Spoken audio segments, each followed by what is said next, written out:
Hello, and welcome to another edition of Books in the World, a presentation of the Cape Cod Writers Center. We have, as you see, two guests here today. The author of the book of the day, the book called Ashes, and its author, Stephen Manchester. Thank you, Bob. Thanks for having us. And an artist who will explain about attendance and his work in just a few minutes. We welcome Brian Fox. Well, thanks for having me. Welcome to our program. Yeah, thanks so much. Getting back to the book, this is your latest book, of course. Is, right. But there have been a lot of others. In fact, this is your third visit to Books in the World. This is my third time with you, Bob. Yeah, You're a busy writer. Yeah, we don't sleep a lot, that's for sure. The book called Ashes refers to a specific type of ash. And it's the cremation ash Correct. of the father of the two main characters of the book. Right. Now, how did this come about? I had just finished The Changing Season, which is the last time I saw you, and that was really about, coming of age book. So it made sense for me to write it at that time, given my older children's ages. This book is inspired. I have two brothers that I'm very close to, and years ago when we had our conversations, it would be about everything from career choices to romantic quests. It then became juggling schedules and raising kids. Now we talk about retirement plans, and we're starting to talk about doctor's appointments. So things have shifted a little bit, and it's a bittersweet humor that I find in it. So this book, it inspired me to write a book about two brothers who take a cross-country road trip to spread their father's ashes in Seattle, Washington. The problem is they hate their father, and they hate each other, right? But they actually hate the father more, which creates a bond between them. So I thought it would lend itself, by sticking these two guys in a car, right, for 6 days, it would lend itself to not just some humor, but to clear up some miscommunication that's taken place over, several decades. They managed to bring up just about everything in their past. They do. They absolutely do. Yeah. Right. Or where the evil father. Right, the villain. Yeah, he's a mean guy. He is. And, it's the two brothers, the two protagonists in the book, are estranged, have been estranged for 15 years, right? So I needed something that would bond these two brothers together. So I say all the time, it doesn't matter how angry I am at my brothers or my siblings, right? A brother's love is a brother's love, right? So I can mess with my brother, but nobody else can. And really, this is a middle-aged look at that. When you get older, and Brian and I talk about it all the time, I mean, when you grow up with somebody, you cannot pretend to be something that you're not with them, right? They remind you of who you are. Yeah, because they knew you when. Right, exactly. So these two guys, you have one guy who's a 30-year correction officer who's been, basically has lived a life of darkness. And then you have the brother who's a college professor. So we have polar opposites, which were intentional. But again, in each other's company, there is no pretenses, right? I have to ask, Steve, now you dedicate the book to your two brothers. Right. Obviously, there's the phrase, you write what you know. Right. Well, I appreciate that. All this wild antagonism wasn't going on back and forth. No. It's funny. The first thing I want to clear that up. No, and I appreciate you doing that. It's good to have the disclaimer, and I've done it on other interviews, because I am very, very close to my brothers. Not that we haven't fought, not that there isn't our fair share of dysfunction in my family, which we all know, right? But in this case, this really was fictional, right? This was trying to imagine, being on the pole or the opposite side of the world of somebody that, that you loved very deeply at one time. Right. Now, as we mentioned, the father of the two main characters is a terrible person. Yes. Especially to the treatment of his two sons. Absolutely. Where, I'm not even suggesting your father was No. ever quarreled with you, ever. My father's a in good any man. way. Right. But he's such a nasty person. Right. Where did you pull him from? We ended up going deep on this, and I, 15 years ago, I spent close to 10 years working as a correction officer in Massachusetts. So Jason being a correction officer, we had all this darkness. I wanted to paint both of these guys into a corner where there was nothing but darkness, right? So the father, by making him the villain he was, and I had to keep going deeper and deeper on this because I needed to bond the brothers together, right? So even though you and I don't get along very well together, if we had survived him, who was our dad, we share that. Nobody else understands that bond, right? So by making the father the villain that I did, I think it really kind of cements, you know what I mean, that relationship with the brothers. And here's the funny part. This is such a complex story that I've had very few people, but there have been people who have come back and said, as bad as this man was, his intention was to raise sons, right, that were good men.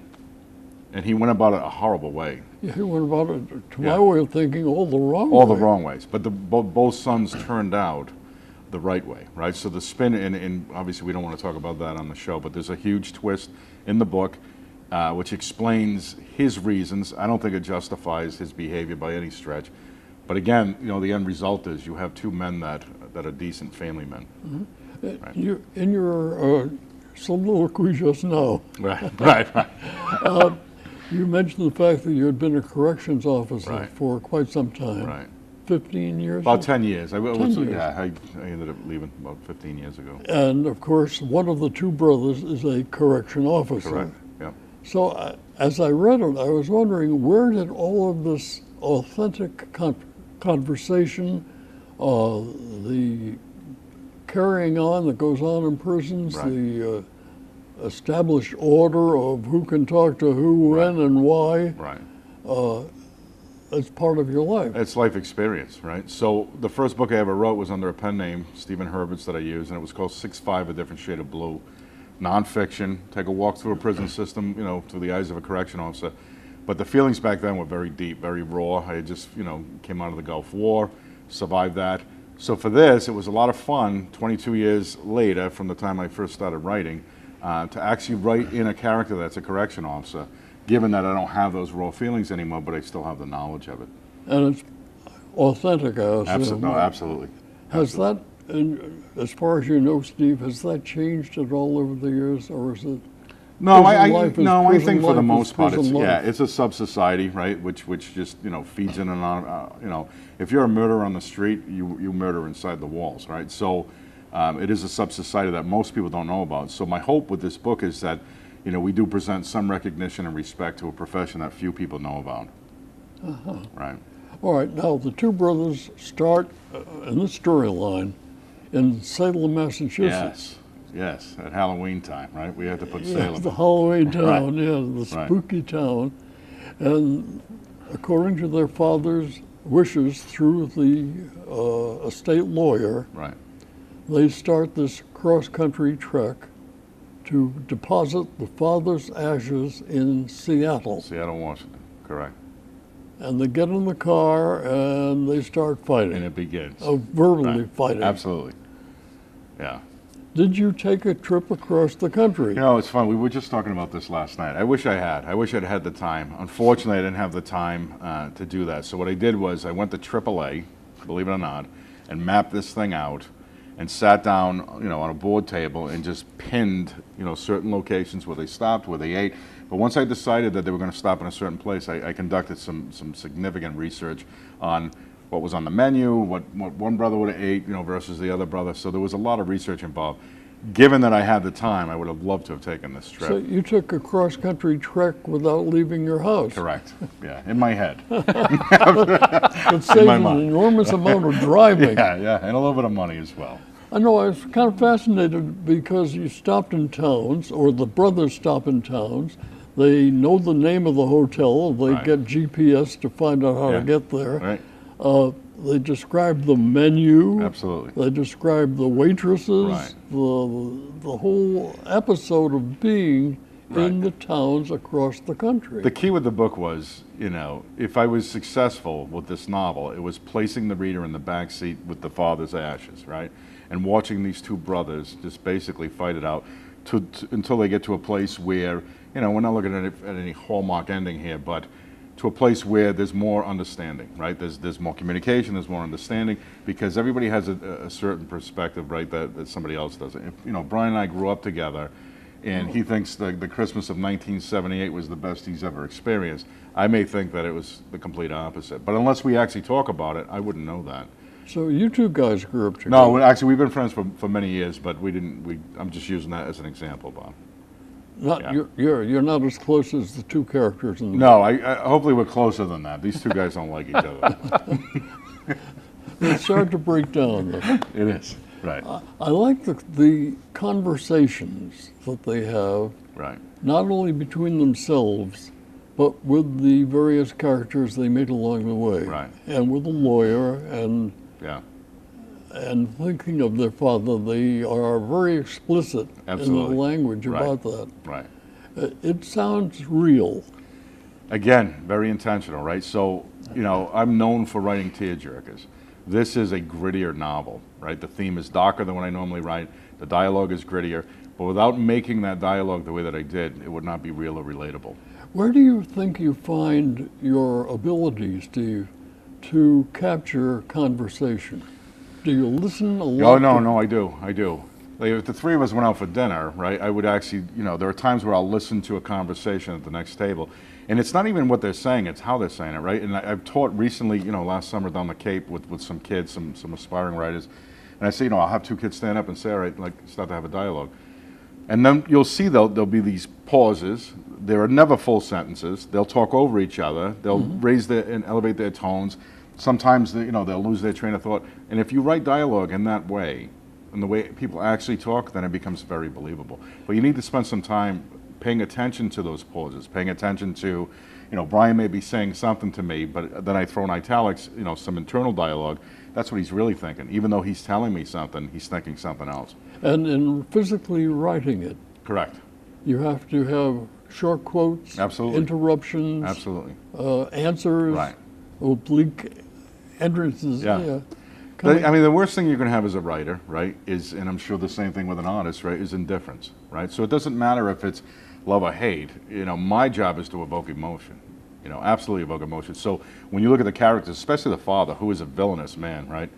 But he still evokes emotion, and he brings out something in people, right? So it connects us truly. I mean, at its base, you know, it connects us as human beings, right? You know, and the two main characters, Jason and Tom, even thinking of their father, they get upset. They Yeah. call each other their kids bad names. Right. Sheesh. Yeah. Well, we had to go. If we were going to jump into the deep end of the pool, we had to go all the way. And it was different for me too. I mean, it was a way for me to grow as a writer. You know, I think some of the earlier books that I wrote was really about the way that I want to see the world, and the last two novels that I wrote is really the way that the world exists, right? And again, this is, I think a lot of people can relate to it because they have dysfunction in their families, right? So I think the worst thing that can happen to a human being is to feel like they're alone, right? And I believe truly that none of us is alone ever. Where do you think your writing skills came from? People ask me where I went to college, I tell them Southeastern, and they'll ask where the college is located. Southeastern is actually a medium security prison in Bridgewater, Massachusetts. So when I was 19 years old, I started working in the prison, and I had... You were 19? And, Yeah, 19. And working in a prison. Right. And I had That's a pension. quite a surrounding atmosphere Yeah, it was, for a yeah, it was a 19-year-old. way to grow up quicker, a little bit quicker. But I just had, you know, my forte was in the investigative side of the house, right? So I do very well with interview and interrogation. I also did very well with writing. But what happened is I got hooked on it, and it just started to flow from there. But really, you know, me starting off as a writer was really police-type writing. Yeah. And how many books have you written? I've written 17. 17. Yeah, and I have 8 with the publisher that I'm with now, who's phenomenal, The Story Plant and Lou Aronica. But I would say like the last 8 is really me kind of coming into my own where, you know, I would really say maybe the previous 9 were me practicing, right, and cutting my Well, that teeth. was And, going to be my next Right. thought. How has your writing changed from you? Because just in the number of words, the Right. verbiage, the physical work of writing right.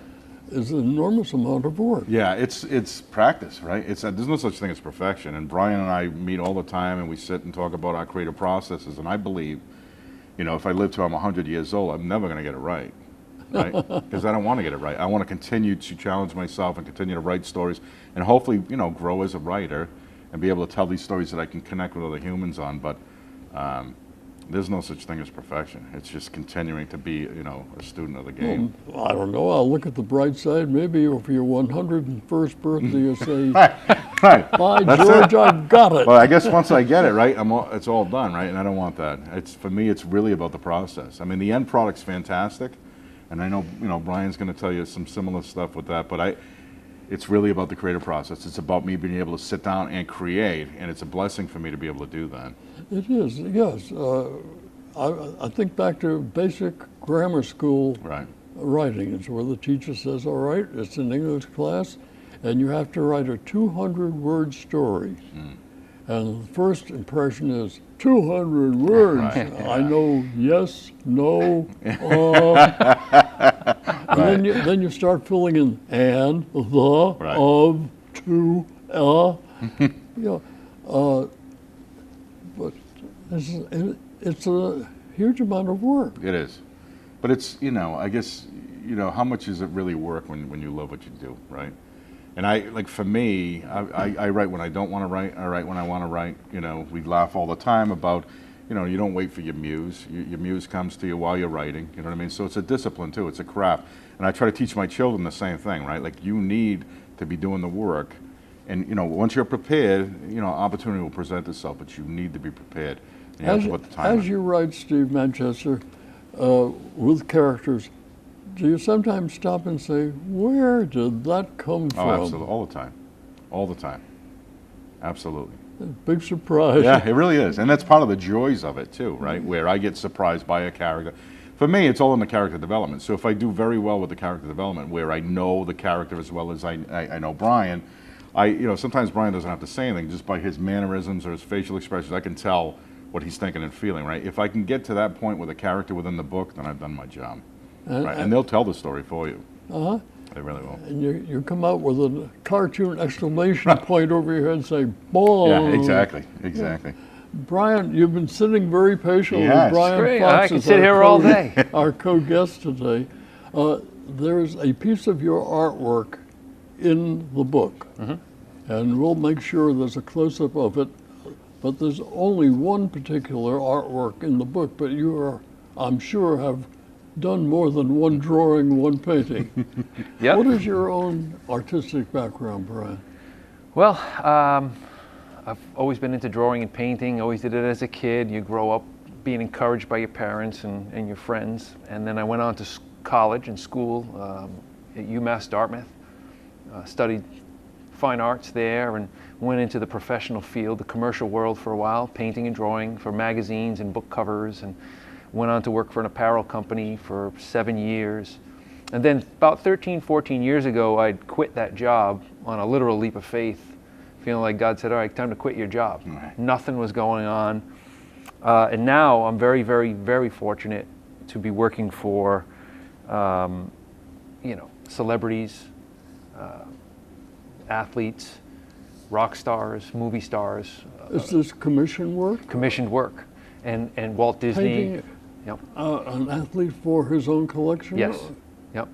Oh. And the owners of the Patriots, I work for those guys as well, doing some work for them, and you get commissioned by, the circle grows when you work for these folks. And hopefully it would grow from someone who saw one of your works and said, who's the artist who did this? Right. It's all word of mouth in my business, so it's kind of an interesting. You never know who's going to call you, or you never know where the next job's going to come from. But it's pretty wild when it does come in. All right, we'll put in a short plug here. His name is Brian Fox. Thank you. You can get in touch with him. Google him. It's out there.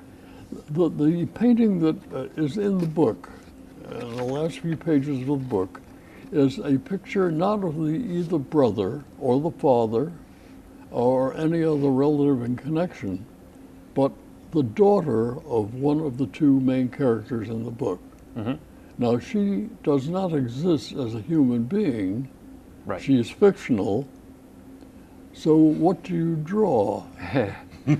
Well, to answer that question, I have to go back to when Steve first came into the studio, Right. and we started talking about the character and what he wanted me to create for him. And he wanted a painting of the daughter, and we weren't sure how old we were going to make her, maybe 8 years old, 9 years old. We went back and forth a few times. So once I found out after doing some sketches and showing Steve, and we would go back and forth, and it just wasn't feeling right. And I kind of went back to thinking of myself, I'm a father and I have two boys. But the age of 3 and 4 years old always seemed to come back to me as that age of innocence, where every age is wonderful with my kids. But at 3 and 4 years old, you're everything to them at that point. So I wanted to portray his character, Miranda, at that age of 3 and 4, when it's daddy's little girl. You know, and there's something special about that age. Before they get their friends, before they go off to preschool and then school, and they get distracted with everything. Before they start to have opinions. Yeah. Right, exactly. As father and daughters, I'm sure you understand. Right? So that's why we ended up kind of coming into that age. And then from there, on a technical side, I just looked at tons and tons of photos and tried to come up with something that would capture that innocence. Yeah. Now, there's a very interesting change that I found just in sitting here now and holding up the book Ashes by our author guest, Steve Manchester, and his friend and artist, Brian Fox. And that is, I read a pre-publication paperback Right. of this hardcover book, Ashes, and the ending, as you were telling me before we sat down to talk on TV, it's a little different. It's a little different. It's different because I you know, hopefully I say this 30 years from now, but you know, Brian is the first person and probably the last person to ever finish a book for me, to finish a novel. So they say that a picture's worth 1,000 words. I think in this case, and I'm not blowing smoke, I think it's worth much more than that. I painted some real dark scenes in this book, right? And I have a character, Jason, who's 30 years in the business of corrections. He's getting close to retirement. He's been in one failed relationship after the other. There is one ray of light in this man's life, and it's his daughter. So throughout this 6-day trek, his cell phone keeps ringing. She's getting married. Hey, Dad, can I get the ice sculpture? Dad, can I get the quartet? And he's laughing about it. But when they hit Pennsylvania, they walk out of a restaurant and they walk by a fine art studio. His brother Tom stops him and says, "Look in, you know," and it's a painting, an equestrian painting of a horse, you know, with a jockey on it in full stride. And he has him stop and really study the painting and says, "What do you see from it?" So he's also trying to culture him. He's trying to teach him or share some of his world with him. The suggestion is, you know, maybe for the wedding, you should commission Brian Fox to do a painting of Miranda. So he says, you should commission Brian Fox. So he said, well, I'm not sure Miranda likes horses. And they laugh, but he says, Brian does a lot more than horses. So what happens is that comes full circle. And what I love about this is when you finish the book, and again, I think it ends on a, you know, a somewhat happy note, but when you flip that page over and you see that painting of Miranda, it's like, again, looking into that dark corner and then putting on a flashlight. It's the contrast between the dark and the light that I could never capture. The book is 80,000 words. If I wrote another 80,000, I couldn't capture that without that painting. That's So beautiful. it was fantastic. And the blessing for me is I work in a world of isolation. Brian is a painter. He's a renowned painter, right? So when I sit in his studio and we talk about his process, it's amazing to me the similarities that we have and the way that we layer everything on and whatnot. But as I'm writing the book, we're talking about it, and I'm bouncing ideas off him and this and that, so we start to incorporate, you know, some of those ideas. But this is, when you look at the two different mediums and crossing that over, I mean, it was a joy. If I write 50 books, I'll never forget this project because of that. That's very, very nice. The conversations, I mentioned this a little while ago, they're earthy. They're the way guys speak. Absolutely. I enjoyed especially the one where the two brothers are on one of their stops across the country, and they go into a bar, Yes. and there's a young squirt, Yep. troublemaker, Right. who approaches the plighter of the two brothers Right. and starts to give them a tough time. Right. And as I read what the stronger brother Right. suggests, he doesn't take him out and slug him, Right. but he suggests suggests a pathway that might Right. readily ensue. Right. Absolutely. I love the conversations of the Right. It's, for me, again, you know, it goes back to, you know, somebody can mess with my brother, you know, I can mess with my brother, but nobody else can. And at 50 years old, you know, if I was in a you know, the same circumstances that these two brothers were, and Brian met my younger brother yesterday, my brother Randy, but if somebody was giving him a hard time, and I'm not just saying this, I mean, they would have to fight me as well. He's my brother. You know what I mean? And to capture that within a book. And for me, it's my brother, but it could be a brother sister. It could be. My point here is that, you know, as much as you think there are distance between you and the people you grew up with, the real answer is there isn't. I mean, it's you know, once you talk some of these things out, there's a connection that you're never going to have with other people for your entire life. And that's what I wanted to capture in this book. But I'm glad you brought up that scene because it's one of my favorites, and it really was almost a cornerstone when I started to write this book, because for me it captures the true essence of these two. And in parting from the saloon, Right. he says to the antagonist, and don't even think of coming outside. Right, right. And in reading it, I stayed back in the... Right. Yeah, I wouldn't think of... No. The character you present as Jason, the Right. older brother, the corrections officer, Right. is formidable. He is.